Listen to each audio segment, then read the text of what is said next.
Mungkin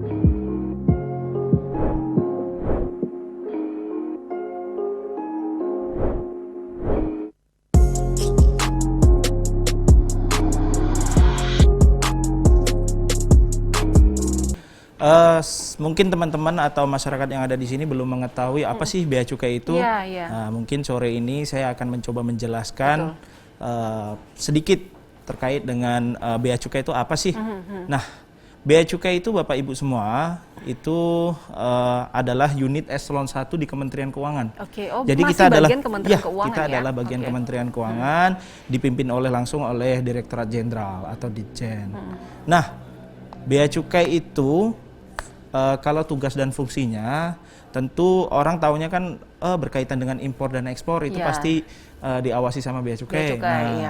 Jadi sesuai dengan yang diketahui oleh masyarakat umum semua, tugas dan fungsi kami itu adalah berkaitan dengan kami bertugas sebagai trade facilitator atau memfasilitasi kegiatan perdagangan. Kegiatan perdagangan. Ya, kegiatan perdagangan. Kemudian kami juga sebagai industrial asisten, kami juga sering melakukan kegiatan sosialisasi dan mengembangkan kalau ada perusahaan-perusahaan yang akan melakukan kegiatan impor atau ekspor. Khususnya kita sekarang lagi galak-galaknya sosialisasi kepada perusahaan-perusahaan yang kemungkinan akan melakukan kegiatan ekspor. Nah, itu adalah fungsi pertama kami, Mbak. Untuk yang kedua, fungsi kami itu adalah sebagai community protector. Apa sih community protector itu? Yaitu sebagai fungsi pengawasan. Nah, seperti diketahui mungkin dalam sebulan terakhir atau 2 bulan terakhir, kami Direktorat Jenderal Bea Cukai ya, bukan yang di Bengkulu, tetapi atas nama Direktorat Jenderal Bea Cukai. Kalau Mbak dan masyarakat yang ada di Bengkulu melihat berita, kami telah berhasil menangkap sebanyak 2,4 ton sabu-sabu. 2,4 ton ini, Mbak. Ya, itulah. Itu adalah salah satu fungsi kami sebagai community protector itu adalah fungsi bea cukai. Nah, selanjutnya fungsi kami tentunya karena kami di Kementerian Keuangan, fungsi kami adalah berkaitan dengan fungsi penerimaan, yaitu kami memungut pajak. Pajak apa sih yang dikenakan? Yaitu pajak terkait dengan impor dan ekspor. Satu lagi, ini tidak berkaitan dengan impor dan ekspor, tapi sesuai dengan nama kami, Mbak, yaitu cukai. Nah, itu kami memungut cukai. Kalau masyarakat dan Mbak yang masyarakat yang ada di Bengkulu ini pasti tahu lah, kalau apalagi yang perokok, nah itu kan ada cukainya itu. Nah, itu adalah kami yang memungutnya. Nah, itu adalah tugas dan fungsi kami. Nah, secara umum memang kami tidak langsung bersinggungan dengan masyarakat, Mbak, karena kemungkinan ya karena kami mengenakan pajaknya yaitu ekspor dan impor, itu kadang-kadang hanya perusahaan-perusahaan besar saja. Tetapi ada tugas kami yang berkaitan dengan masyarakat, yaitu terkait dengan pelayanan kami di barang kiriman.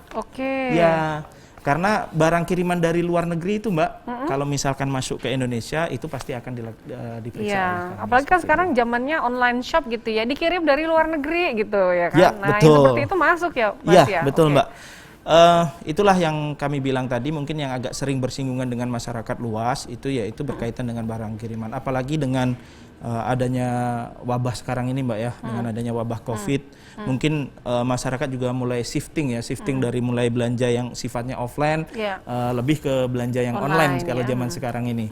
Nah, di situ tapi kami perjelas lagi, belanja online yang dari luar negeri. Ya, kalau platformnya luar negeri, dari luar negeri. Nah, ketika masuk ke Indonesia, itu pasti akan diperiksa oleh kami. Seperti itu. Jadi tadi komoditi atau community protector. Community ya, protector. Kemudian tadi juga penerimaan berupa pajak ekspor impor yang sifatnya lebih partai karena ini perusahaan biasanya besar, gitu ya. Cukai gitu. Kalau cukai memang hanya untuk rokok saja. Perokok sama minuman mengandung etil alkohol atau minuman keras. Jadi kalau minuman keras itu pasti dikenakan cukai.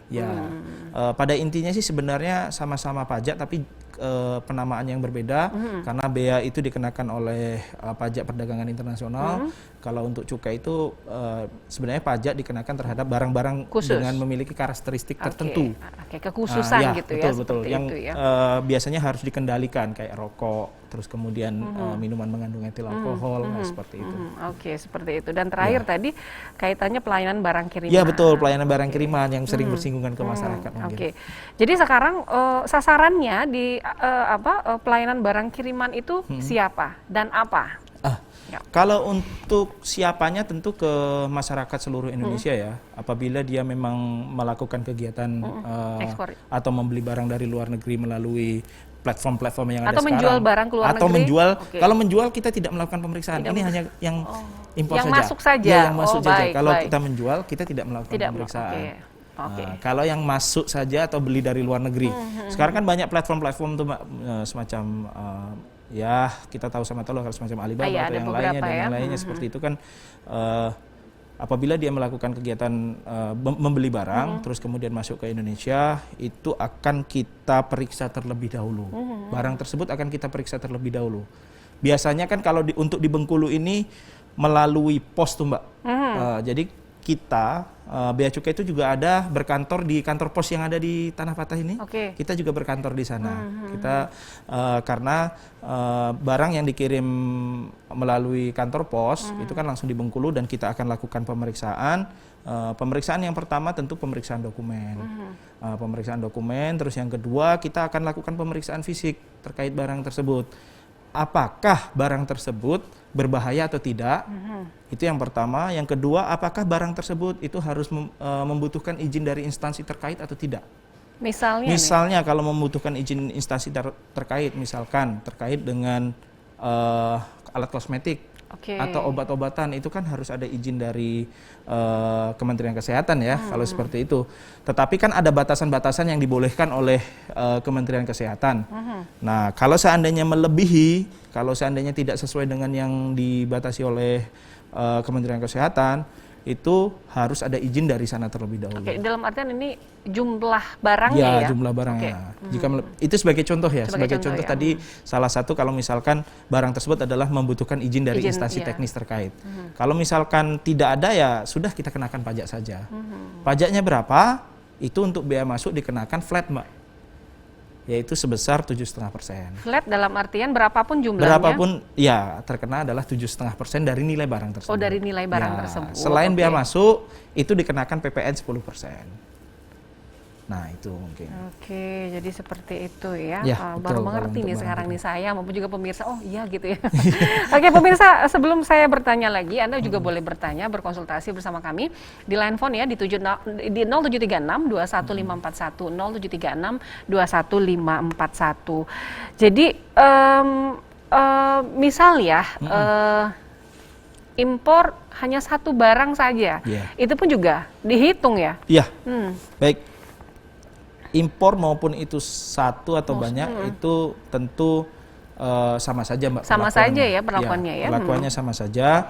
Selama dia batasan yang diberikan pembebasan itu adalah lebih dari nilainya yaitu sebanyak 3 US dollar. 3 US dollar. Ya, apabila dia melebihi 3 US dollar tersebut itu akan dikenakan bea masuk dan akan dikenakan PPN. Tetapi kalau di bawah 3 US dollar barang tersebut itu tidak dikenakan, hanya dikenakan PPN saja. Hanya dikenakan PPN, tapi pemeriksaan dokumen fisik itu tetap dilakukan tetap gitu dilakukan ya? oleh kami Mbak. Nah, ada 3 barang itu tidak dikenakan pajak secara tarifnya flat Mbak. Itu yaitu yang pertama produk garment, seperti pakaian kayak gitu. Terus kemudian ada produk sepatu. Terus yang satu lagi yaitu produk tas. Jadi kalau ada 3 itu masuk ke Indonesia, itu pajak yang dikenakan berbeda dengan pajak dengan barang yang lain. Hitungannya seperti apa? Hitungannya itu sesuai dengan tarif yang berlaku sesuai dengan yang ada di dalam negeri ini. Biasanya kalau untuk pajaknya, bea masuknya yang harusnya 7,5 itu bisa kena range di antara 15 sampai 25 untuk bea masuknya. Intinya akan lebih besar pajak yang akan dikenakan.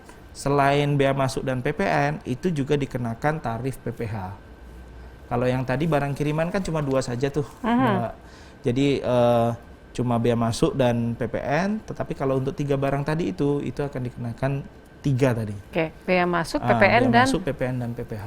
PPH. Ya, itu tujuannya seperti apa? Karena memang ketika kita melihat industri dalam negeri kita ya, Mbak ya. apalagi yang berkaitan dengan produk garment, itu memang kita agak sedikit kelimpungan. Di dalam negeri ini memang mengalami permasalahan karena dibanjiri terus oleh barang-barang yang impor. Makanya melalui fungsi kami, yaitu fungsi pengendalian juga, itu kami sebenarnya yaitu adalah fungsi pajak tadi ya, yaitu untuk sedikit membatasi supaya pembeli yang ada di Indonesia ini shifting dari yang belanjanya dari luar negeri mungkin harus belanja dari dalam negeri. Ini juga sangat membantu industri dalam negeri kita. Betul. Itu ya tujuannya itu kalau yang selain. Apalagi sekarang lagi galak-galaknya gitu ya, cinta produk Indonesia betul, gitu kan. Jadi saatnya untuk memajukan ya UMKM terutama seperti itu ya. Betul. Dan juga konsumen ya, calon konsumennya tidak hanya harus merubah perilaku ya. Mulai kemudian ternyata produk-produk lokal UMKM bahkan gitu ya tidak kalah kualitasnya, begitu ya, dengan yang mungkin skalanya sudah nasional atau bahkan dari luar negeri yang dari impor gitu ya. Baik, nanti Anda akan kami undang lagi pemirsa untuk bergabung bersama kami berbincang tentang bea, cukai dan lain-lainnya ya seputar hal tersebut. Fokusnya juga ke barang kiriman dari luar negeri gitu ya pemirsa. Namun kita akan jeda sejenak untuk beberapa informasi berikut ini. Tetap bersama kami dalam ruang konsultasi. Halo semuanya, aku Modi, maskot TV Digital Indonesia. Aku akan membantu semua orang menuju migrasi TV digital. Di mana? Di siarandigital.id dan call center 159. Ayo semuanya, dukung migrasi TV digital. Bersih gambarnya, jernih suaranya, dan canggih teknologinya.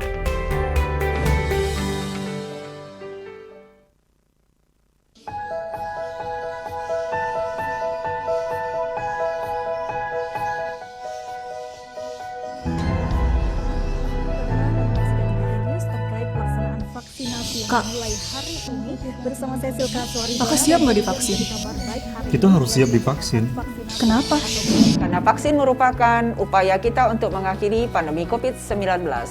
Dengan divaksin, kita tidak hanya melindungi diri kita sendiri, tapi keluarga dan orang lain. Dan vaksin COVID-19 dipastikan aman, halal, dan berkualitas.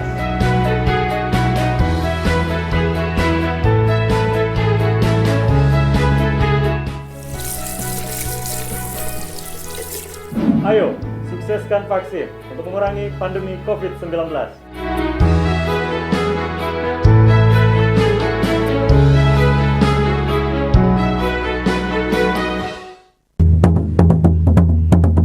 Satu dari 4 gendang besar di dunia.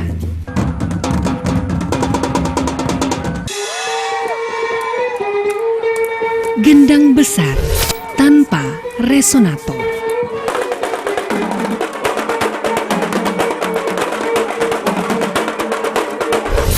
Alat musik, tradisi, dan kreasi.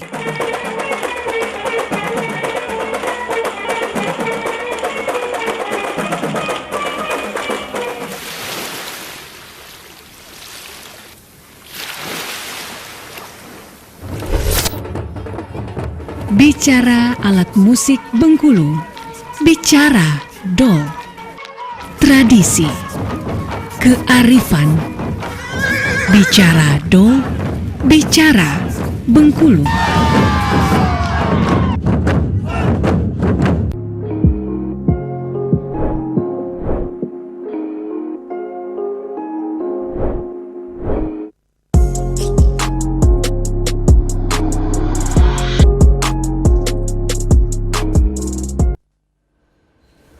Terima kasih Anda masih bergabung bersama kami pemirsa di ruang konsultasi. Yang mau konsultasi boleh ya di 0736215541 ngantri, jadi nanti nggak tumburan gitu nelponnya gitu ya di 0736215541.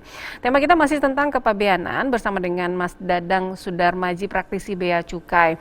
Nah tadi sudah dijelaskan bahwasanya kalau fokus ke barang kiriman ini yang hanya import ya. Kalau kita keluar nggak kena. Nah kalau tadi ada beberapa catatan saya bahwasanya kalau ada beberapa jenis tadi ketika kemudian barang-barang tersebut berupa garmen, sepatu dan juga tas akan 3 yang dibebankan gitu kan ya, bea, PPN dan juga PPh gitu. Selain itu tadi bea dan PPN gitu ya dengan tarif yang sudah disebutkan. Nanti untuk lebih jelas boleh nanti ditanyakan lagi, kita rinci kembali. Nah, kemudian bagaimana kemudian mekanismenya? Proses yang dilalui sebuah barang kiriman begitu melalui proses apa sih bahasa prosesnya nih, penghitungan bea gitu ya? Proses kepabeanan saja. Kepabeanannya. Custom clearance kalau kita nyebutnya. Custom clearance Ya, gitu. custom clearance. Oke, ini seperti apa? Oke. Baik Mbak, mungkin tadi kan sudah kami jelaskan terkait sedikit tentang fungsi kita ya. Iya. Yang salah satunya yaitu sebagai fungsi barang kiriman tadi, mengawasi, melayani terkait dengan barang kiriman. Nah, mungkin akan saya coba jelaskan atau saya contohkan terlebih dahulu ya. Misalkan kayak Mbak mau beli barang dari luar negeri ya. Benar. Dari barang luar negeri, barangnya adalah misalkan misalkan apa ya, mainan atau seperti apa. Mainan, ketika mainan datang ke Indonesia, kebanyakan kan membelinya biasanya melalui perusahaan jasa titipannya adalah pos kalau di Bengkulu. Nah, ketika dia melalui pos itu akan mengumpulkan, akan mencatat atau mendokumentasikan seluruh barang yang dari luar negeri yang tiba di hari itu, dan dia akan mensubmit dokumennya ke Bea Cukai. Jadi kan barangnya tidak hanya punya Mbak saja, ada barang yang punya yang lainnya. Yang mensubmit dokumennya adalah pihak posnya, Mbak. Pihak pos ya. Ya, pihak pos mensubmit dokumennya, kemudian masuk ke sistem kita, sistem Bea Cukai. Oh, ternyata ada hari ini ada barang sekitar 200 misalkan kan, ada 200 resi misalkan. Terus kemudian atas 200 resi tersebut, barang tersebut kita akan tidak semuanya kita lakukan pemeriksaan fisik, kita karena pemeriksaannya itu kami juga mempunyai alat namanya X-ray. Jadi untuk mempermudah tugas kami, tugas pelayanan kami dan tugas pengawasan kami juga mempunyai alat X-ray yang ada di kantor pos tersebut. Jadi pos, barang tersebut kita masukkan ke melalui X-ray. Jadi ada petugas khususnya ya dari teman-teman Bea Cukai ya. X-ray. Tentu kita selain mengawasi kan juga mencocokkan antara barang tersebut yang dilaporkan dengan yang sesuai ya, yang sesuai dengan kita, sesuai dengan yang dilaporkan. Kemudian jika ditemukan, misalkan kalau barang tersebut adalah barang yang berbahaya, itu pasti kita akan melakukan penegahan.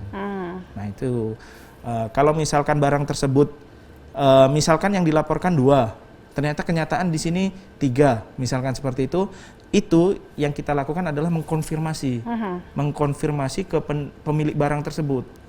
Kemudian biasanya juga kalau misalkan ada nilainya ya, mungkin kadang-kadang kan namanya juga saya tidak berburuk sangka, tetapi ada celah yang memang bisa dimanfaatkan biasanya seperti itu, yaitu biasanya mereka under value, Mbak. Jadi barang yang disampaikan itu yang seharusnya harganya 500.000 dilaporkan cuma 50.000. Nah itu kan ada kemungkinan juga tuh. Nah ada kemungkinan juga seperti itu. Tentunya kita akan mengecek juga itu, Mbak. Jadi kita akan mengecek juga terkait dengan kesesuaian nilai tersebut, sesuai dengan database yang ada di kita, atau kita juga melihat berdasarkan marketplace yang ada di internet. Itu sebagai dalam harga artian mungkin ini barang misal dari Jerman gitu kan ya, harganya sekian, itu juga harus referensinya juga harus disesuaikan gitu ya. Iya, karena kita juga mempunyai database juga terkait dengan harga itu, Mbak. Siap. Kemudian jika memang dianggap tidak sesuai atau memang sangat jauh ya, nilainya sangat jauh, kita pasti akan konfirmasi ke pemilik barang tersebut. Ke pemilik yang akan menerima?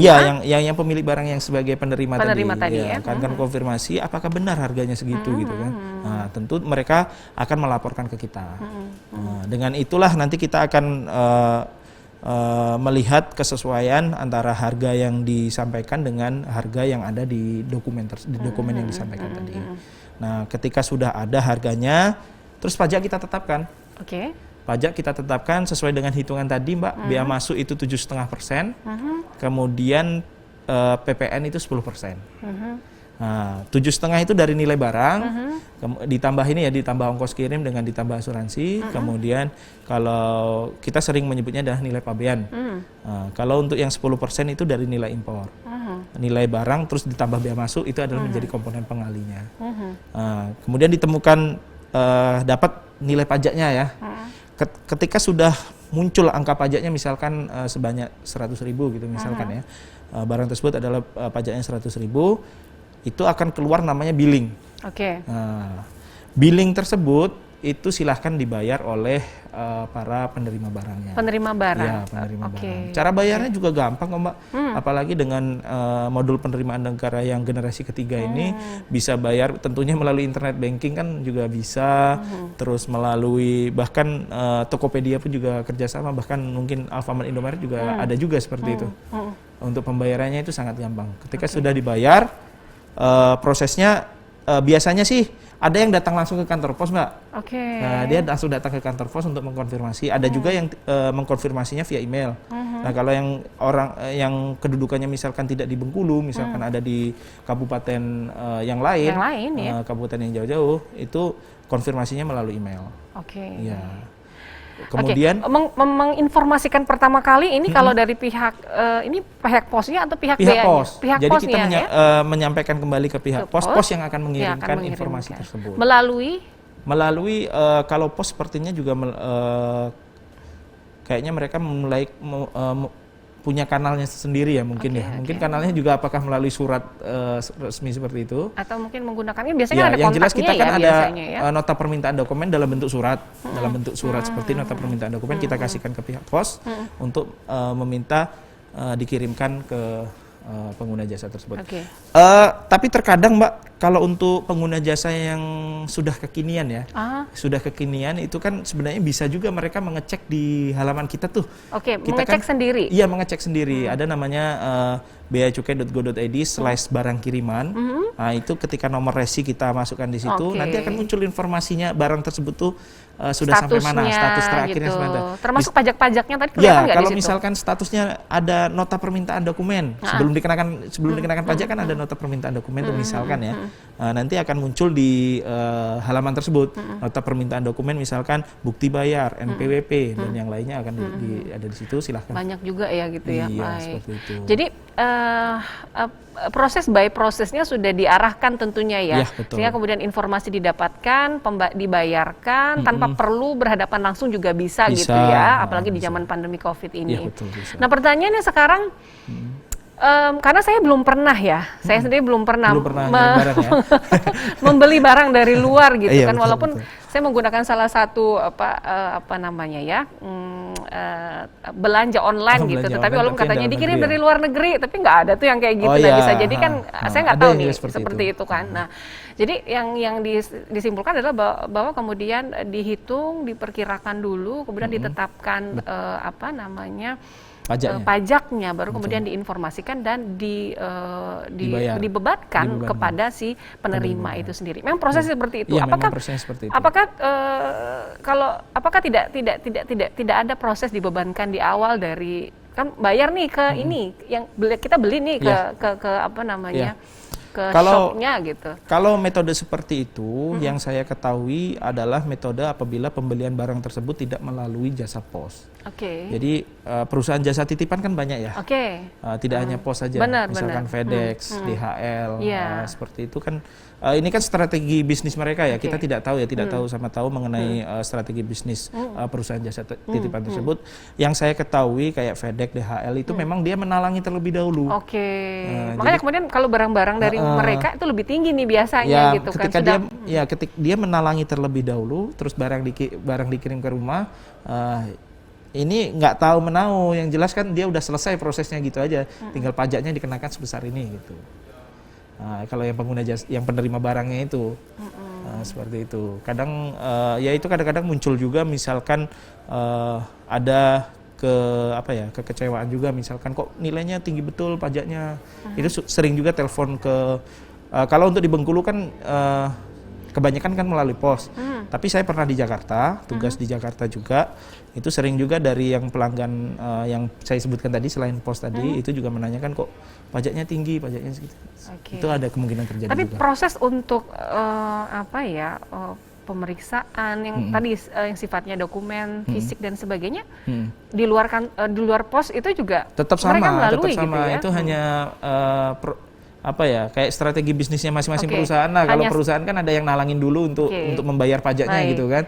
Nanti dia tinggal menagihnya ke pengguna jasa. Kalau untuk pihak pos dia langsung diterahkan baru bayar seperti itu. Baik. Jadi dalam artian sebenarnya itu tetap melalui, maksudnya masyarakat ini takutnya nih, aku selama ini gimana ya gitu tetap.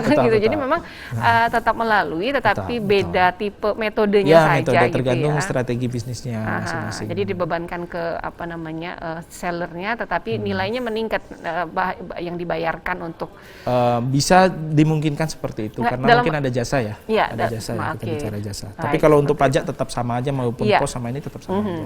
Cuma kalau untuk jasa tergantung perusahaan jasa titipan. Dalam arti kan maksudnya pembeli nggak perlu membayar 2 kali gitu kan. Betul. Jadi satu karena udah diurusin nih sama si penjualnya seperti itu. Betul. Baik, nanti Anda ingin berkomunikasi bersama kita bisa sekali lagi di 0736211541. Namun kita akan jeda sejenak terlebih dahulu untuk beberapa informasi berikut ini. Kamu suka makan apa? Bang, makan dulu yuk. Katanya mau ikut latihan basket. Sebentar.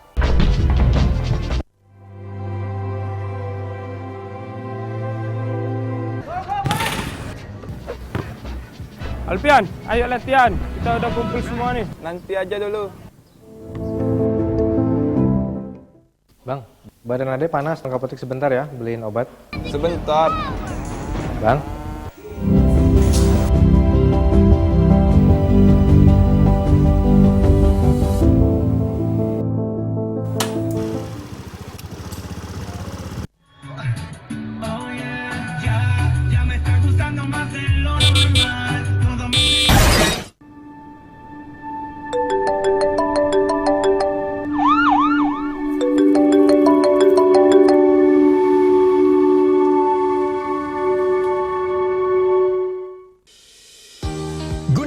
Migrasi siaran TV analog ke digital, TVRI akan memulai tahapan analog switch off di 11 kota dan Batam dan akan dilanjutkan secara nasional mulai 2 November 2022. Siaran TVRI sudah dapat ditonton melalui TV digital. Terdiri dari 4 kanal digital. Kanal 1 TVRI Nasional, Kanal 2 TVRI Daerah, Kanal 3 Budaya, dan Kanal 4 Olahraga. Siaran TV digital dapat dinikmati dari televisi yang telah dilengkapi perangkat digital atau dengan televisi lama menggunakan set-top box. Siaran TV digital memberikan kualitas gambar yang bersih, suara jernih, dan beragam konten secara gratis. Yuk beralih ke digital. TV digital bersih, jernih, canggih.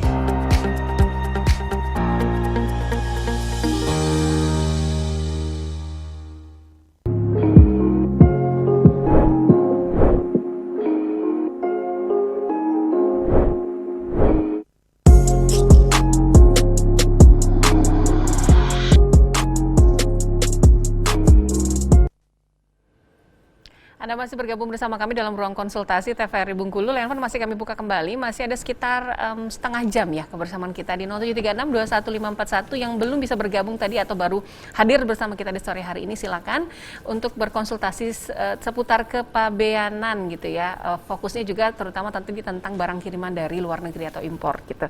Jadi tadi di awal-awal sempat disinggung juga nih ada hal-hal yang sifatnya mungkin di konsumen itu setelah menerima barang kok ya ada hal-hal yang menurutnya tidak sesuai gitu. Pajaknya kegedean gitu ya. Oke. Prosesnya apakah ada ruang bagi mereka untuk kemudian melakukan keberatan atau apa gitu, Mas Dadang? Betul Mbak. Ini beberapa kali juga sudah dilakukan. Kadang ada pengguna jasa meskipun sudah kita kadang-kadang itu yang hal itu terjadi ketika kita sampaikan nota permintaan dokumen terkait bukti bayar, dia tidak mau mengasih, kemudian kan kita tetapkan. Nah, di situ kadang-kadang dia merasa, pajak saya kok ketinggian ya, padahal nilai barang saya tidak segitu gitu kan. Itu dimungkinkan saja kalau penerima barang mengajukan keberatan, karena itu emang diatur di Peraturan Menteri Keuangan, itu khususnya di mungkin kalau saya sebutkan juga ini ya, PMK nomor 51 tahun 2017 itu tentang tata laksana keberatan di bidang kepabeanan. Itu juga memungkinkan mereka untuk mengajukan keberatan. Keberatannya ngajukan tinggal download saja peraturan tersebut, kemudian ada semacam template-nya, itu template-nya sudah ada di sana, kemudian tinggal diajukan ke kita saja. Disertakan dengan bukti-bukti yang menyatakan bahwa biasanya kan keberatan terkait dengan nilai tuh, karena nilai dia merasa harusnya rendah, tetapi ditetapkan oleh kami tinggi. Pokoknya intinya yang membuktikan bahwa nilai barang tersebut adalah sesuai dengan yang dimaksud oleh yang punya barang itu, yang bersangkutan itu.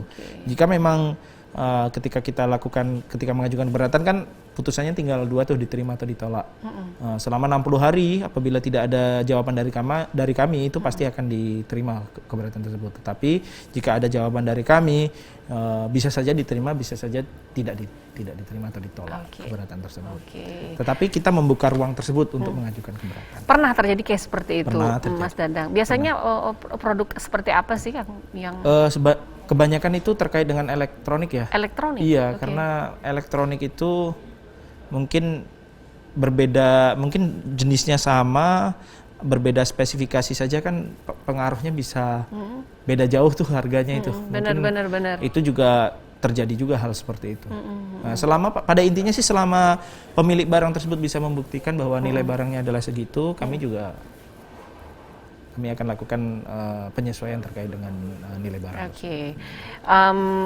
Konsumen pun sebenarnya perlu melek ya tentang aturan ya, ini betul, juga gitu kan ya. Terus juga benar-benar memahami tentang spesifikasi dari barang-barang yang dibeli. Apalagi udah jauh-jauh ya gitu ya.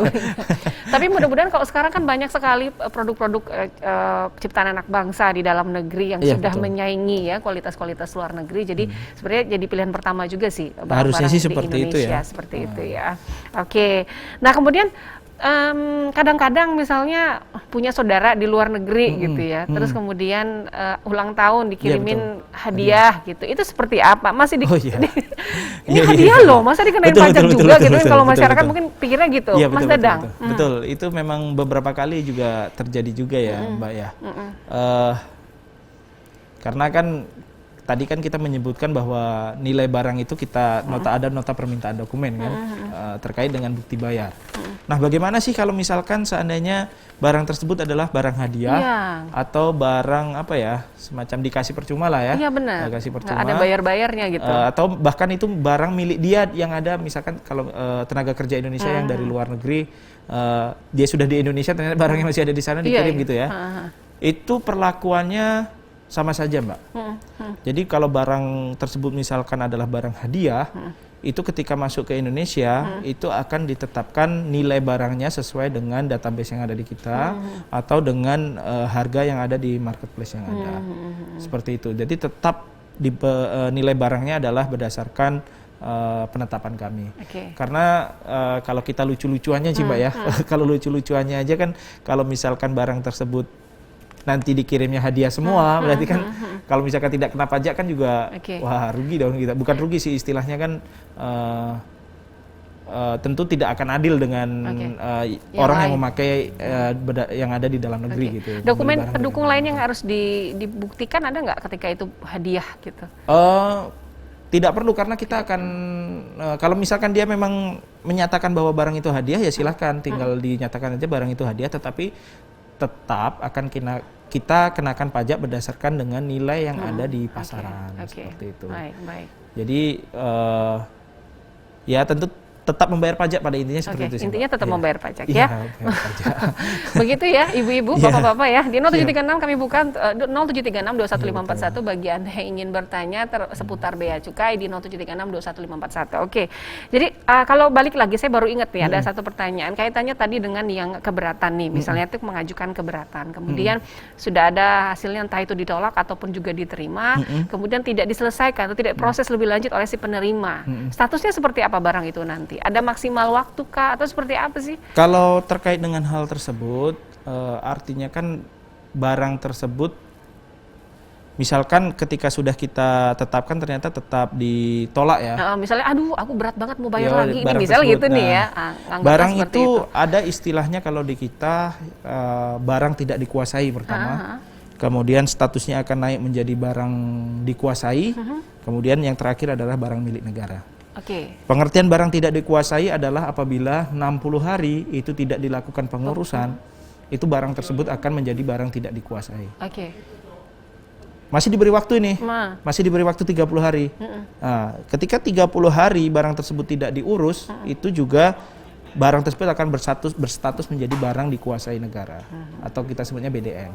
Nah, yang terakhir, ini masih dikasih waktu lagi nih. Masih dikasih waktu lagi 30 hari lagi. Kalau barang tersebut juga tidak diurus, barang tersebut akan menjadi barang milik negara.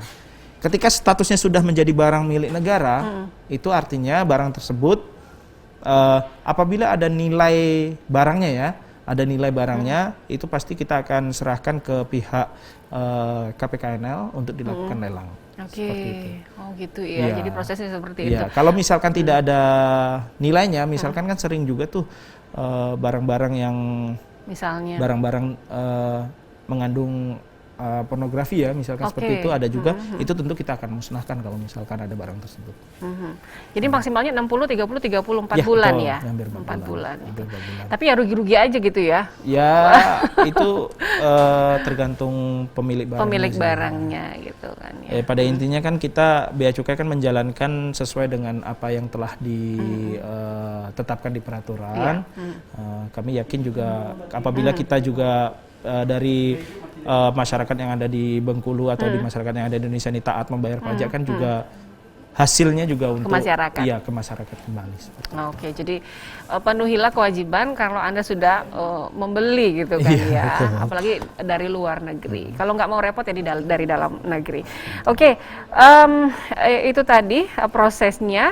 Bagi Anda sekali lagi ingin bergabung bisa di 0736215541. Oke, kalau kita berbincang tentang produk-produk ya, terutama yang sifatnya mungkin elektronik ya. Betul. Sempat ya, saya nggak tahu ini real atau tidak gitu kan ya. Ada beberapa obrolan warung gitu menyebutkan bahwa belinya di pasar gelap aja, black market aja gitu kan, harganya lebih murah gitu.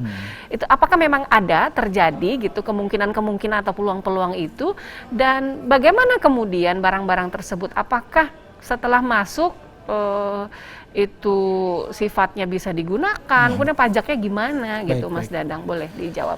Baik, betul Mbak. Memang ada kemungkinan atau stigma masyarakat yang menyatakan kalau misalkan ada barang gelap misalkan seperti itu kan, handphone. Tapi nggak tahu nih ada apa enggak gitu. Black market, terus yang dijual dengan murah seperti itu. Benar. Itu saya sampaikan bahwa barang terkait dengan hal itu tidak benar, Mbak. Itu tidak benar. Yang memungkinkan adalah misalkan ada pengimpor dari sini ya, pengimpor barang tersebut, misalkan handphone ya, handphone dari luar negeri masuk ke Indonesia. Dimungkinkan saja mereka tidak melalui kami. Mungkin kan ya namanya juga penyelundup ya. Itu kan pasti banyak cara mereka akan melakukan. Tetapi di awal tahun 2020 Mbak, awal tahun 2020 ini pemerintah sudah mengeluarkan peraturan terbaru itu terkait dengan IMEI Mbak. Jadi kalau IMEI tersebut tidak didaftarkan di Indonesia, itu handphone atau tablet tersebut itu tidak bisa digunakan. Jadi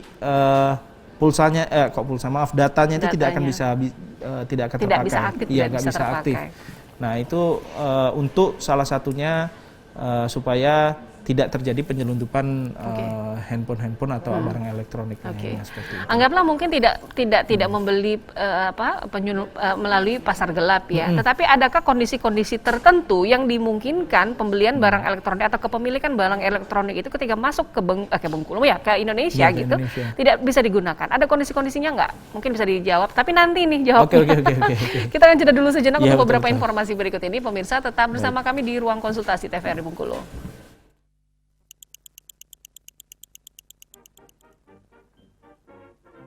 Apa sih ya? Jelek banget gambarnya. Elah. Assalamualaikum. Salam. Masuk.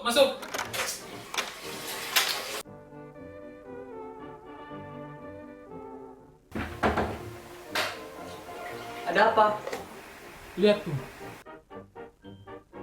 Ya elah, hari gini masih pakai TV analog.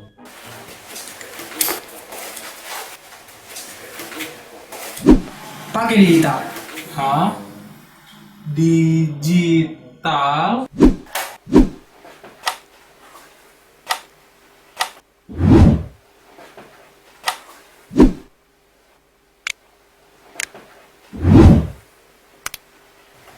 Nah, gimana? Bagus kan gambarnya? Oh, jadi ini digital.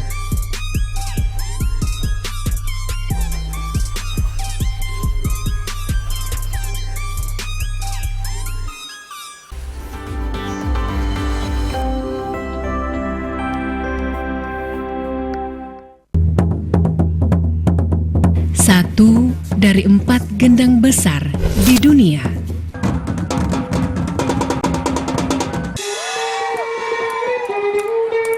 Gendang besar tanpa resonator.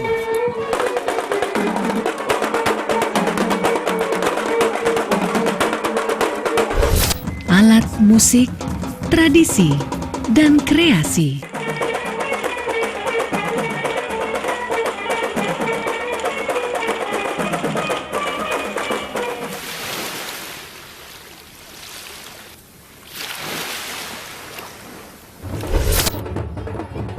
Bicara alat musik Bengkulu, bicara dol, tradisi, kearifan, bicara dol, bicara Bengkulu.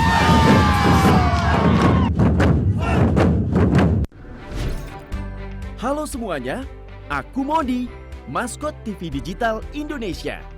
Aku akan membantu semua orang menuju migrasi TV digital. Di mana? Di siarandigital.id dan call center 159. Ayo semuanya, dukung migrasi TV digital. Bersih gambarnya, jernih suaranya, dan canggih teknologinya.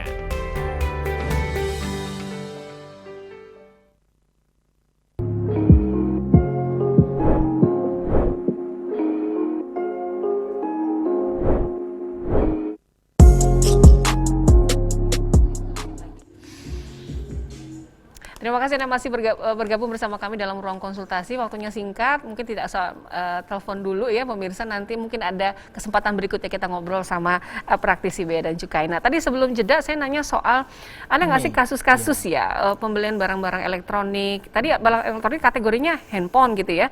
Kemudian laptop juga masuk gitu ya, PC dan tablet ya. Nah dimungkinkankah barang-barang ini untuk kasus-kasus tertentu mereka nggak beli di pasar gelap loh, tetapi memang milik mereka pribadi gitu. Mungkin itu ada nggak sih kasus-kasusnya yang bisa disampaikan di sini sehingga tidak menjadi kendala untuk masyarakat? Baik, betul Mbak. Ini memang ada peraturan baru di tahun 2020 itu berkaitan dengan peraturan IMEI ya. Jadi alasannya kenapa ada peraturan ini, salah satunya yang tadi yang saya sampaikan. Karena ternyata ada gap antara barang handphone atau barang elektronik yang resmi dengan yang sudah dibayar maksudnya ya, dengan yang beredar di Indonesia itu ada gap, dan itu ada potensi kerugian negara yang nilainya tidak hanya miliaran saja, bahkan sampai triliunan itu.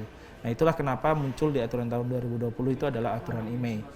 Jadi barang yang masuk ke Indonesia terkait dengan barang elektronik yang disebutkan tadi, handphone, kemudian tablet dan komputer jinjing atau laptop yang menggunakan sinyal ya, frekuensi, apabila dia masuk ke Indonesia ternyata tidak IMEI-nya belum terdaftar, tidak mendaftarkan IMEI, itu pasti tidak bisa dipakai frekuensi tersebut. Jadi salah satu caranya ketika ya sangat sering terjadi ini, bahkan di Bengkulu saja juga beberapa kali saya melihat ada mungkin sekitar 20-an handphone ada ya, handphone yang diberi dari luar negeri masuk ke Indonesia itu mungkin sekitar 20-an mungkin atau bahkan lebih ya mungkin ya. Itu mereka ketika sampai ke Indonesia harus lakukan daftar IMEI terlebih dahulu. Itu harus ngurus ke Bea Cukai? Ke Bea Cukai. Okay. Nah, daftar emailnya juga gampang kok Mbak. Kalau era sekarang ini kan sudah gampang, era mobile juga ya. Mungkin kalau tidak mau, biasanya yang tidak mau repot-repot itu langsung datang ke kantor. Jadi langsung ke kantor bawa handphonenya, udah kita tanya-tanyakan persyaratannya. Misalkan kalau barang tersebut milik orang luar negeri kan harus ada semacam paspornya kayak gitu-gitu kan.